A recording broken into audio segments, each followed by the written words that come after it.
promoting the free exchange of ideas, questioning the status quo, and having some fun along the way.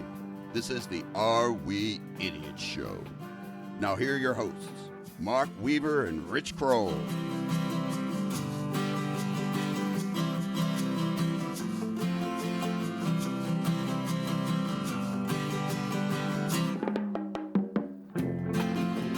Hello again, everyone, and welcome to another edition of the Are We Idiots Show. We are your hosts, Mark Weaver and Rich Kroll. Kroller, how are you, buddy? Great, Weave. Thanks for having me on the show today. I guess, wait a minute. You have me on the show every week. Yeah, it's one of those unfortunate things I made a deal with the devil. Apparently. Can you pass me that picture of margaritas? That new music is making me very thirsty. I put away the ganja, Rich. Come on, that was not to be mentioned on the air. Sorry. We got a great show for you again, as always, listeners. And let me just make one appeal, if you wouldn't mind. Rich loves when I do this kind of commercial popularity thing. So in iTunes, we need some more iTunes reviews, and I'm going to go into a little bit more specificity about how you might do that. Specificity. That's a tough word. Specificity, yeah. In the hopes that maybe a few of you will actually go out and do it. So you go into iTunes, and under the shows in your library, there's our show page. And you scroll down, it's available episodes. You'll see that. You'll see previously played. You'll see best of the podcast. Well, keep scrolling down, and you'll see ratings and reviews. And you can easily just hit the 5th star if you want to give us a 5-star review. Hint, that's what we want. But if you can just scroll right below that, you'll see Write a Review link. Click on that and just write a review. Tell everyone else out in the world how great we are and we should share the show. And that's my shameless promotion for this week. Anything less than 5 stars is unacceptable. Yeah, we have minimum standards, and 5 stars is the minimum. Plus, we want written reviews. There's one review up there from, I think, Rinky Dink Man that basically says how great you are and says I just play along or something. I forget the exact words. We do expect that, though. Yeah, it's pretty much status quo. All right, so on this week's show, we have our Idiot of the Week awards. I have some good ones for Kroller here in a minute. Then we're going to talk about the Supreme Court legalized sports gambling in the U.S. last week, and we want to talk about that. And normally I'm a wealth of knowledge. I wouldn't say that I am on this particular subject, but Rich is going to educate me and the listeners, and we'll have some good back and forth on that, I'm sure. And then back by popular demand, last week we did idiotic laws still on the books, and we got a lot of feedback that people really enjoyed that. And by the way, it's not just because of that. It's probably also the fact that I had some extras from last week, and so I'm going to use them this week. True confession. Maybe that's another reason why we're doing it. This was one of your better ideas. But I had some extras, and I think the listeners will enjoy that. So ready to go, Richie? Let's do it. All right, so my theme for Idiot of the Week this week is idiotic petty thieves. And by the way, the last couple of weeks we had Idiot of the Week nominees, including with bears. So a couple of weeks ago we had the guy taking a selfie with a bear in India and got killed, and you had the Kodiak bear last week. We seem to be in a bear circle. I almost did it this week, and I'll give it an honorable mention. There was a Chinese family that discovered after many years that their family dog was indeed a bear. No way. Yeah. I'm not going to bring that up, but that's an honorable mention for this week. All right, here we go. Wait, this is not Tom Petty. No. This is Petty Thieves. This is Petty Thieves. Got it. Okay. So in Largo, Florida, a joyride in a motorized shopping cart landed a Largo, Florida couple behind bars on Thursday. Security cameras were rolling when Jeffrey Sable, 50, and Santa Walters, 32, stole a motorized shopping cart from a Walmart located on Missouri Avenue. The couple was seen driving off the property heading west on Rosary Road. Has not obtained the video, but it's been witnessed. Shortly after the theft was reported, the cart was spotted outside Jimmy's Sports Bar in Largo, and an officer found the couple at the bar. After denying the theft initially, the couple admitted to taking the cart and was arrested on charges of grand theft and booked in the Pinellas County Jail. So my first question about this, Rich, is have you ever seen these handicapped carts in Walmart? Yeah, how fast do they go? You could walk twice as fast as these carts go. So two of them jump on this motorized handicap cart 4 miles an hour. at best and take it down the street to the bar. I mean, like, And how big was the street? Was it a highway? yeah. I would have loved to seen that. I mean, like, how, again, my question I usually ask, how polluted do you have to be Pretty polluted. to do that? I mean, what? I don't understand. So people are crazy. Any comments on that before I go to the second nominee? Well, clearly they didn't think you can get a DUI on a 4 mile an hour shopping cart. All right, the second nominees, and there's three of them. 3 men were arrested in Lebanon, this is in Maine, after state troopers caught them using a pickup truck to drag a stolen shed down the road. Troopers were called to the York County town on Sunday by a concerned citizen who reported 3 men had stolen a shed from a foreclosed property and were dragging it away. When troopers arrived, they found the men still dragging the 25-foot-long shed, which was blocking half of Heath Road. The men were arrested, verified the shed was indeed stolen. One of the men, Matthew Thompson, was found with crystal meth, surprisingly enough. Surprising. And other prescription pills. All 3 men were taken to the York County Jail and held on $5,000 bail. Of course, this is a podcast, so you can't see the shed, but the shed was essentially in dilapidated condition, too. It's 25 foot long. It's like falling apart. And they're dragging it hitched they're to dragging a pickup it to a truck pickup down truck the street. Down the street, and it gets guess stuck in the middle of an intersection. The bigger question is, what the heck was in that shed? Maybe it was a meth lab. That could be, but they were stealing it. It wasn't like it was already theirs. So those are your 2 nominees for Petty Theft Idiot of the Week. What are your comments on that, and who do you choose? You know, I could see a couple of, well, I was going to say teenagers. This was a 50 and a 32-year-old. I could see a couple of people with a few in them, you know, a little blurred from decision-making, jump in a motorized cart and think it's funny to go down the street. And, you know, so that one, stupid, but I can see it. Dragging a 25-foot shed, Dilapidated. I like word. down the street, hitched to a pickup, thinking that it's going to go well, is a magnitude by the way, in the greater. middle of the day with neighbors all around, like at the foreclosed property. That's a magnitude greater of stupidity. That is my winner. Okay, so we'll nominate the main culprit here, Matthew Thompson, who was also on crystal meth and prescription pills. So not only in jail, he's going to get an extra $1. So maybe he can buy a quarter of a gram. Or a better lawyer. Can you get a better lawyer for $1? Could be. Could be in Maine. I don't know. All right. So you I send thought that you were going to check. say could be in West Virginia. Well, we'll get to that at the end of the show. All right. So now we're going to talk about legalized sports gambling. And I've already said a couple times that I don't know a whole lot about gambling in general. And I said last week that you grew up in a neighborhood that was more attuned to this type of thing. So let's start with just at the top level.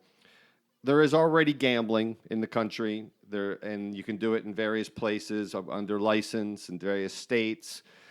What's your thought on just the big picture of adding sports gambling to this, and you know, how will that change the current landscape of how we know gambling to be?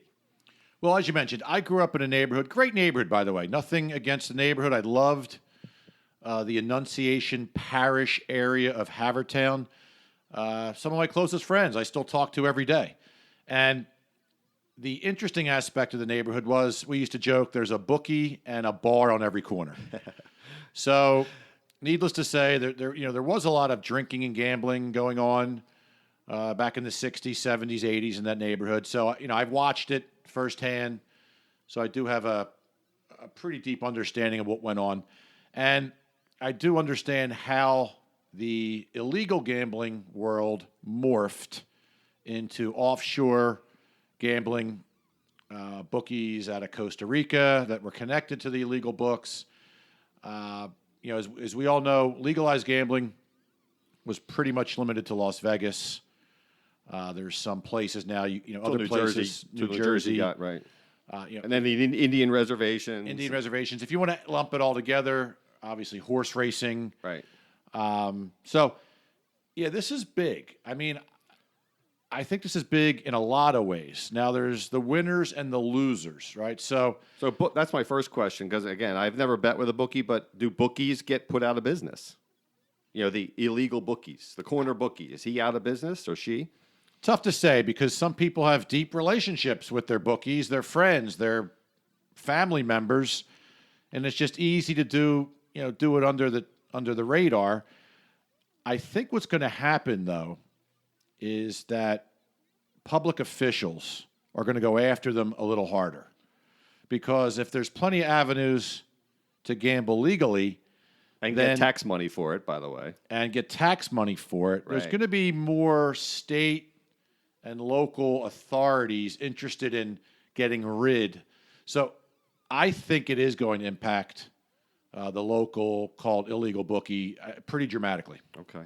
So one of my, I'm never worry about me looking for an opportunity to bash governments, but I always thought it was hypocrisy that the state government runs a lottery, yet gambling was illegal. So do you see the state governments now getting into sports betting too, like under the guise of a lottery? Well, here's what's changed. So even alcohol was considered, a bad thing, right? Prohibition in Right. the early 1900s, and there's a lot of positive and negative associated with alcohol, right? If you do anything that can lead to trouble in abundance and not moderation, whether it's certain drugs, alcohol, gambling, eating, Right. all the addictions we've created, anything in abundance that impacts your judgment is a bad thing.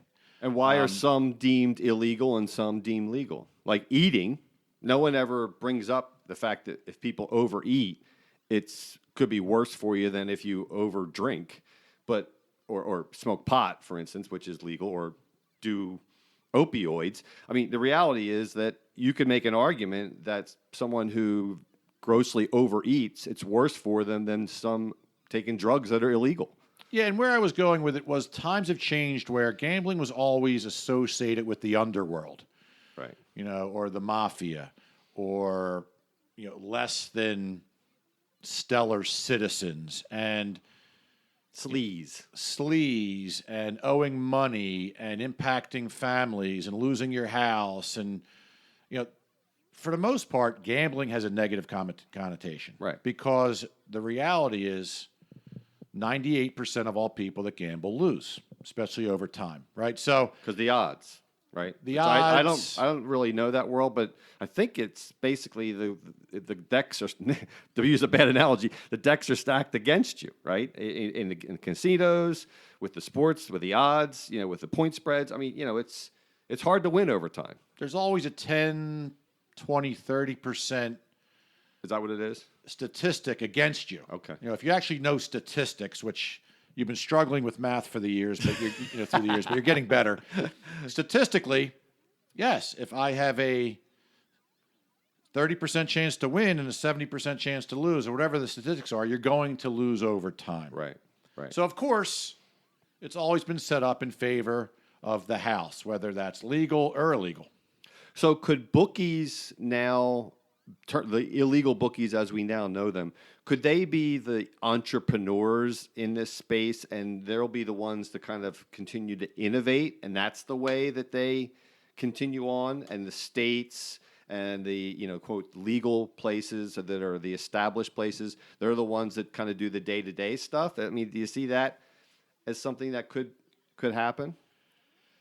I don't see how this benefits the Bookies at all? mundane, run-of-the-mill blue-collar bookie, right? Okay. But I do see that this is going to impact sports data companies, the traditional gambling companies like MGM, Boyd Gaming, Caesars Entertainment. That'll all benefit. They all benefit. Yeah. Fantasy sports, DraftKings and FanDuel are jumping up and down, high-fiving each other. Sports franchises, I know. Sports franchises. So here's interesting. And Mark Cuban raised his hand and said, I think that the major four sports industries just doubled in value overnight. And that's an interesting comment. And the reason he said that was because it's going to bring a tremendous amount of new interest to sports. We all know. Like, we've played cards. You've run a fantasy thing for golf with your friends. By the way, listeners, if you ever want to win a lot of money, play poker with me because I'm lousy at it. No, but even on the golf course, a $10, $20 bet. We all do little things to incentivize us to care more or motivate us. So think about all the people that would go to a game just because they want to take their kids, they're trying to kill time, or it's a nice day out. Like, baseball's pretty boring. It's a great sport. Love baseball, love the history of baseball, but it's pretty boring to sit there for 3 hours with all the downtime. But now, if you put a bet on it, even just a $25 bet, you're probably pretty riveted and excited to see who wins, and you're more engaged. It's going to bring a lot more fans and heighten their interest to the 4 major sports. Because I'll tell you, I was telling you, I don't know the term. Is it called prop betting? Is that what it is? Where you like, could you be at a game in the future and you can make a bet to say this in the next inning the pitcher will throw less than 25 balls? I mean, could that? You could have it on your phone. You could be betting during the game. I mean, there is live. There is live betting. I mean, it's not as elaborate as that because in a live environment you only have so much time to put out propositions. But yes, all that kind of stuff. It could be a lot. This could go so many places. I mean, because sports is such a huge part of our culture, and that's why I was thinking. That's why I wanted to do a show on it, because I think sports is just so big in this country. This is a huge development. This is billions and trillions of dollars. Yeah. The number one benefactor, which I think will help a lot of our states in the red, is the taxes they're going to get off it. Right. Now that brings up. I want to go to the social aspects of this, but let's first go to, it doesn't help everyone.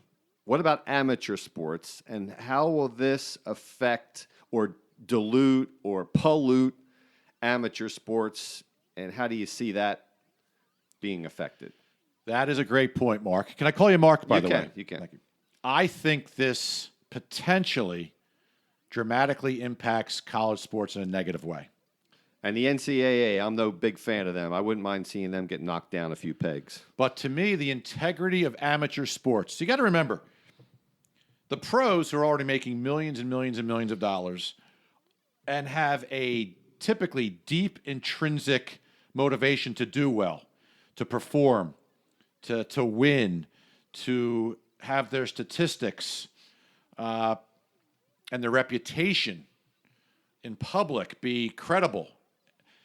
If you're an amateur athlete who's playing on a college team and you're approached with a lot of money to throw a game and you're not going to be a pro and you're not worried about it, it's under the radar, I think this has large ramifications.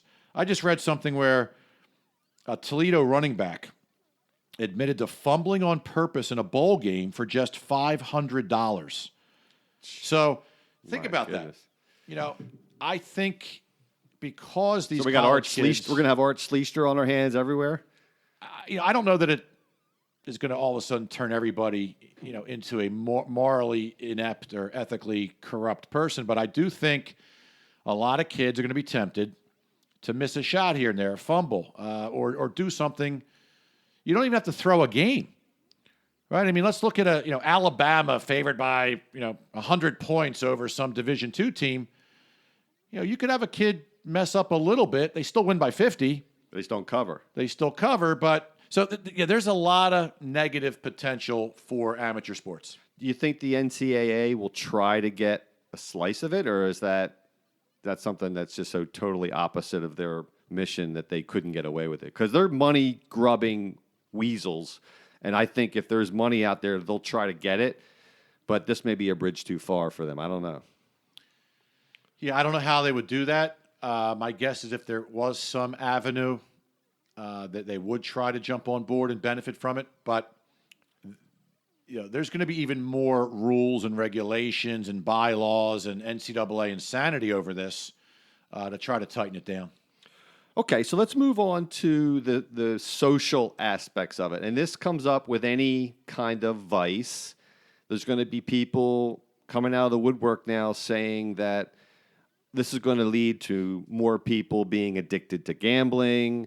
They're going to be in need of more support services that the states are going to have to pay for, or these entities that are profiting from this law. They're going to have to pay for. So, and you get this with all kinds of vices. I'm for individual liberty, so people should be able to choose to do what they wish. But I'm not discounting the fact that it could lead to more, gambling problems. Well, I'm not so sure about that. I see both arguments. I would say, listen, if somebody's already gambling and a gambler, they're already gambling, right? Most people I know that are risk averse, that don't gamble, I don't see them jumping into this because it's legal now. I'm not a pot smoker, never have been. Pot's becoming legal all over the country. I am not enticed or have any new desire to try to start smoking pot, right? So legalizing pot is not making me into a pot smoker. Do I think some people that have the susceptibility in their brain to be addicts to anything and they start gambling, well, they're probably already addicts in other areas. Yes, that could maybe lead to some issues for them discovering a new addiction. But for the most part, I think you're gambling or you're not. And you got to remember, too, there's a huge, wide variance between, I'm at a family Super Bowl party. We do a block pool. Right. 50 people. Technically gambling. That's technically gambling. But 50 people have no problem throwing in $5, $10, $20 just to make the Super Bowl more interesting. And but these people aren't all of a sudden going, oh, tomorrow I'm going to start becoming an addicted gambler. It's just an isolated situation. When we play poker or when we golf, right? I don't see any of these people all of a sudden turning into raging addicts. Well, it also plays into the fact that why sports is so popular in the first place, in that it's something in life where the outcome is not already known. I mean, when you go to a movie, you pretty much know that the good guy is going to win, whatever. If you go to a play, it's all scripted, So that's the beauty of sports, is sometimes the underdog wins, and that's the beauty of it. And I think that unknown and that vested interest, that rooting interest, that team interest also plays into the emotions and the psychology behind gambling a little bit too, that gives you that hook. I don't know. I maybe I'm off on a tangent. I don't know. Well, look, you are off on a tangent, but I'll try to pull you back in.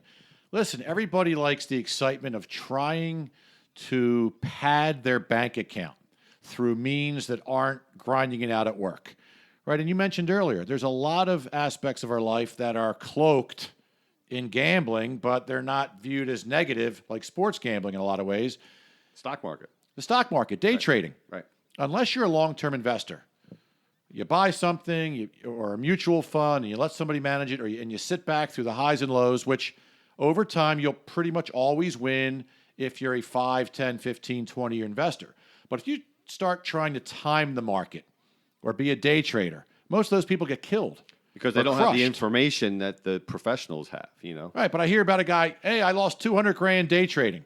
Oh, that's a shame. I feel bad for you. Oh, I lost $200,000, betting on football. Oh, you're a loser, slime, underling. You know how to become a millionaire day trader? Start with $5 million.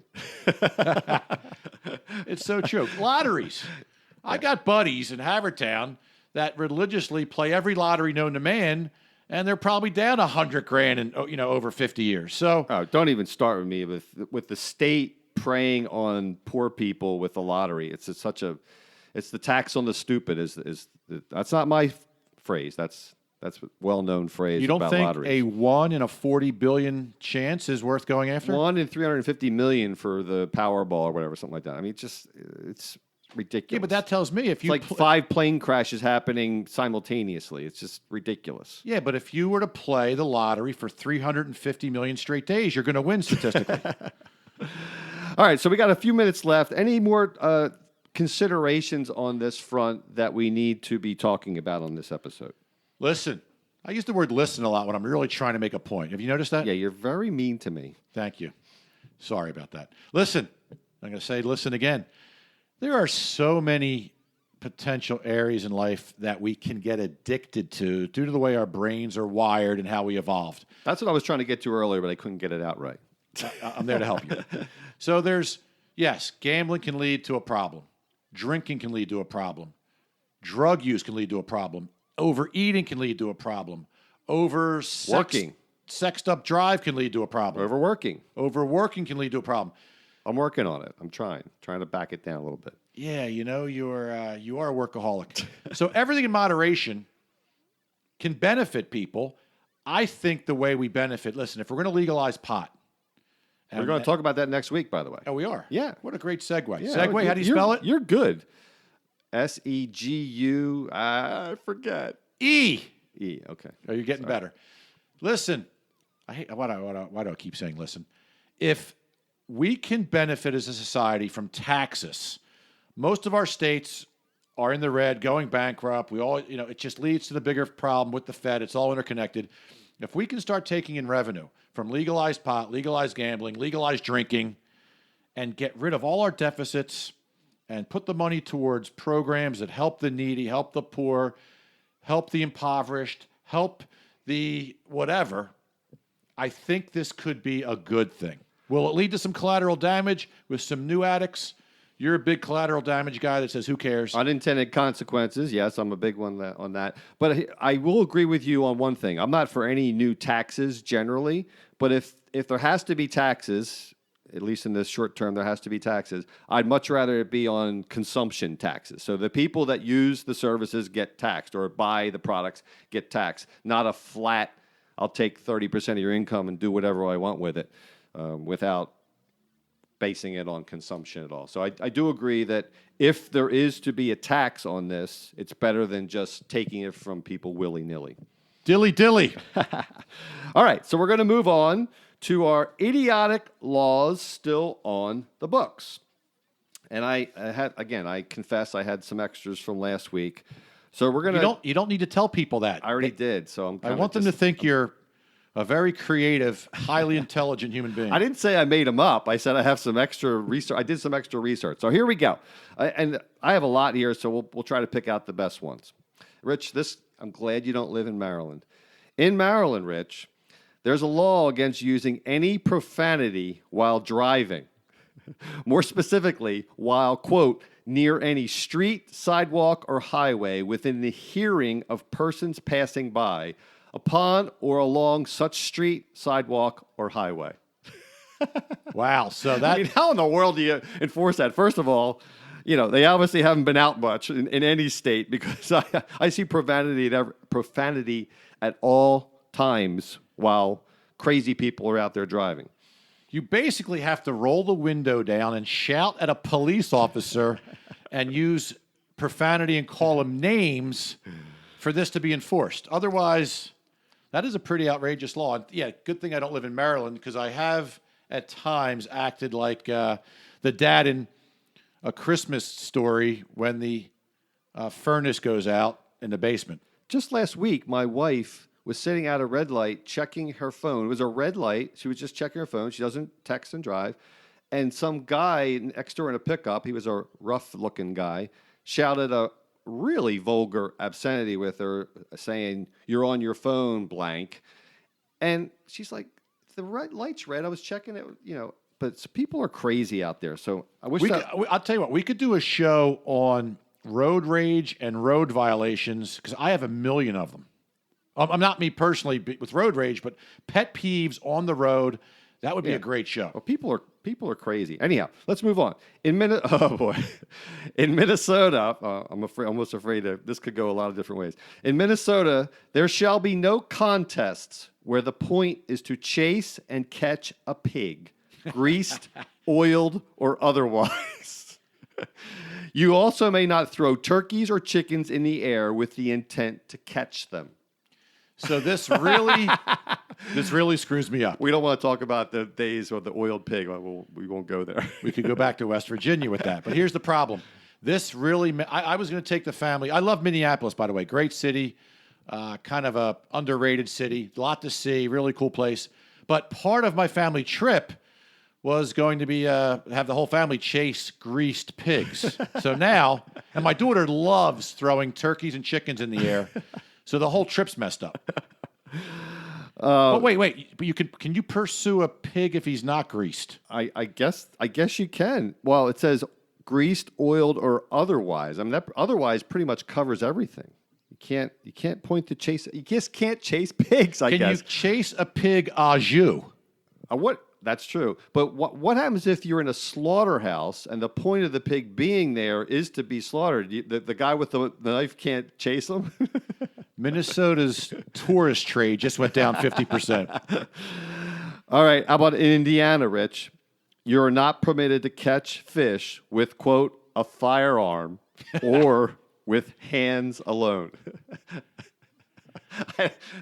Okay, so I can understand. Okay, maybe they want people to buy fishing rods or something, but a firearm. Well, when I was a kid, my great-grandfather, who was a big part of World War I, he actually gave me a bayonet and a rifle to Go fish for carp, bluefish, and Bluegills? flounder. Okay. No, he wouldn't do that to bluegills. I actually had a catapult. Remember last week we had talked about a catapult? Not in Colorado. I had a catapult when I was young to catch fish. But I'll tell you, what I'm concerned about is this weekend for Memorial Day, I was going to a four-arm cat fishing contest in Indiana, and now I have to cancel that as well. Now your plans are disrupted. How about in Oklahoma, Rich? You cannot make glue out of a dead skunk. Wow. Can you imagine what that would smell like, by the way? Elmer's skunk-scented glue. In New Hampshire, multiple counties have outlawed picnics in cemeteries. Again, this is ruining my Your life. plans are ruined. In Rhode Island, Rich, Rhode Island, not ROAD, that's RHODE, right? You cannot speed test your horse. You can't see how fast your horse can run. Why not? I don't know.